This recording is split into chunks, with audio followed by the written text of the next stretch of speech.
எந்த பலனும் கிடைக்காமல் வீணாகிவிடும். எனவே அன்றைய தினம் கத்தரிக்காயை வீட்டில் வைத்திருக்காதீர்கள், சாப்பிடாதீர்கள், வீட்டிற்கும் கொண்டு வர வேண்டாம். கத்தரிக்காய் என்றாலே சுற்றுச்சூழலுடன் தொடர்புடையது. அது மட்டுமின்றி சிறிது இரைப்பை பிரச்சனை உள்ளவர்கள், வயிற்றில் பிரச்சனைகள் உள்ளவர்கள் கத்தரிக்காயை சீக்கிரம் சாப்பிட மாட்டார்கள். குறிப்பாக சில கிரகங்களுக்கும் கத்தரிக்காய் அர்ப்பணிக்கப்பட்டுள்ளது. அதனால்தான் சிவராத்திரி அன்று கத்தரிக்காய் சாப்பிடக்கூடாது, சாப்பிட்டால் உடல்நலப் பிரச்சனைகள் வரும் என்று பெரியவர்கள் சொன்னார்கள்.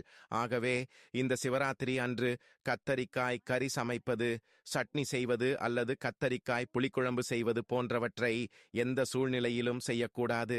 குறிப்பாக கத்தரிக்காய் சமைக்கக்கூடாது, வீட்டிற்கு கொண்டு வரக்கூடாது, சாப்பிடக்கூடாது என்பதை நினைவில் கொள்ளுங்கள். காலிஃப்ளவரையும் சிவராத்திரி அன்று வீட்டிற்கு கொண்டு வரக்கூடாது, உண்டாகக்கூடாது, சாப்பிடக்கூடாது என்பதால் பெண்கள் இதை நினைவில் கொள்ளுங்கள்.